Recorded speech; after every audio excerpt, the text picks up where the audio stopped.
Hello friends and fellow crew members. Welcome back to the sea. Or rather to my tabletop. Thanks for joining me if you are. And today we're going to be doing another session of Borg. I've been having a lot of fun doing this so far. It's been on my mind a lot, so I'm going to do another session. I have not even started editing any of these videos yet. That's how many I've been making. And today I just wanted to start right out and get a little bit more information about our Captain Camela. And then after I do that, we are going to jump into the carousing rules that I think is going to be a lot of fun for our 3 crew members that we made. Now, I did say that our Captain Camela, Captain Blood Devil, will not really be a player character per se, but I still do need to know some of her stats, and I just want to flesh out a little bit of her background now before we go forward, just so I can play her character more accurately. So, let's start with that. So the first step on the character creation is rolling a d6 and 2 d12s. The d6 determines what container they use to keep their stuff in. Now, since this is Captain Camela, I'm thinking this is whatever item she's going to have in her captain's quarters, which is a 5, which I already like. That's the one I would have picked if I were to choose one. But a 5 is a large sea chest for 20 normal-sized items. So that's perfect. That's exactly what a captain would have in their captain's quarters. That's awesome. And then our first d12 is our cheap gear. It's going to be a shovel for the red d4. I like that.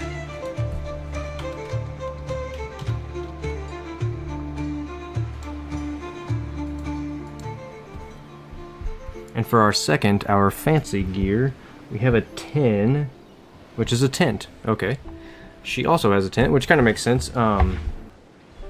Jacques has a tent as well, and I feel like that's kind of fitting for both of them, the captain and the actor. Next up, real quick, we're going to roll some ability scores. Starting with strength, we have 12, which is a 0. Man, everybody just gets zeros. How? I mean, I'm not complaining that they're not negatives, I suppose, but agility, that's another 0. I just go through and mark all of them 0. Just start out with a 0 across the board. Next up, presence.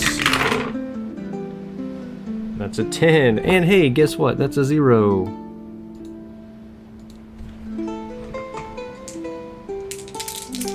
Toughness.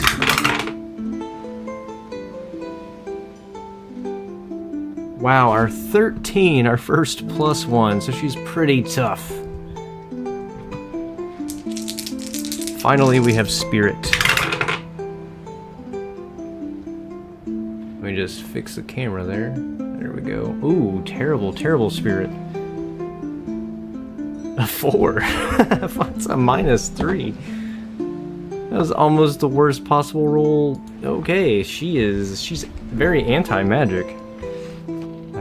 And I'll tell you what, since I don't want her to end up being a sentient animal or a merfolk, and we already have a sorcerer, a zealot, and a swashbuckler, that only leaves 3 real options, being the buccaneer, rapscallion, and the brute. I don't think a rapscallion really meshes with her, so we're going to roll between the brute and the buccaneer. So a 1, 2, or 3 is the brute, 4, 5, 6, buccaneer. 1, 2, 3 is a brute, alright. So for a brute, she gets to add 1 to her strength, taking her to a +1. A 1 to her toughness, taking her to a +2, which is awesome. And a -1 to spirit, but she is already at a -3. So, no change there. She does get to add a d12 plus her toughness, which is pretty awesome. So let's roll high. 11. I thought it was going to be a 1. I was like, wow. 11 and 2 for her toughness. That's a 13. That is very befitting for our captain. Hella HP, although again, she's not really going to be in combat, so I kind of wish that had been one of our player characters, let's call them. She begins with a D2 of Devil's Luck. So we'll roll a D6, and that's going to be 2. We're going to roll a D10 for her clothing, and a D12 for her hat. Just roll them both at the same time. So we got a 7, which is leather armor. Nice, man, it's coming together really well, actually. And for her hat, we have a 6, which is just a bandana. Sure, why not? Alright, so here it says a starting feature. You begin with a trusted weapon, a D6. Trusted weapon being... We already said she has a sword. Is a sword on here? A runic machete... You know what, I think we're just gonna go with the runic machete, since in the previous video I just went ahead and said she had a sword. It made a lot of sense to me. So she's gonna have a runic machete. Wow, they kind of stole a little bit from Lord of the Rings here. It says, great for chopping down vines and fopdoodles, whatever that is, but it glows in the dark if there are undead nearby. I will most likely forget that. And chances are she's not going to be getting off the boat much anyway, but that's pretty friggin' awesome. Alright, now for the fun bits, in my opinion. Her background. We got a D100 with a 93. Well, I don't really love it, but you don't always love what the dice roll. We got a student. So she gets 2d4 times 10 silver, and a strong will to learn. Okay. 2d4 silver. That's only 3. That kind of makes a little bit of sense though. She just bought this ship, so she's only going to have 30 silver to her name right now. So she's going to really want to get out on those seas and get her crew to get to do She's really going to want to get out on those seas and have her crew get to making some money. Her distinctive flaw is a 15. She is impulsive. That makes a little bit of sense. She jumped at this cheap price for this ship.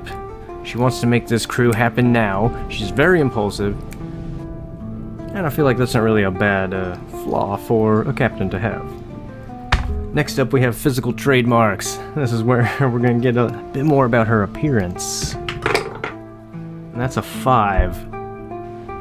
She is missing a hand. Hook or a claw instead. Missing a hand, alright. Curious how that happened. Her idiosyncrasy is a 4. Constantly counting. No, Alice already has that. Come on, there's 20 options here. Let's get something we don't already have. Okay, a 3. You bet on everything possible. So she's a gambler? Tell you what, this is going to be my 1 reroll. I don't like that one either. A 1. Smokes constantly. We already have that one too. Man, she just... Maybe she's not meant to have an idiosyncrasy. You prefer to shoot first and never ask questions. I like that one. It's kind of simple, straightforward. Alright, so her unfortunate incident. What brought her to where she is today? 4. You were marooned on an island for far too long. The voices must be real.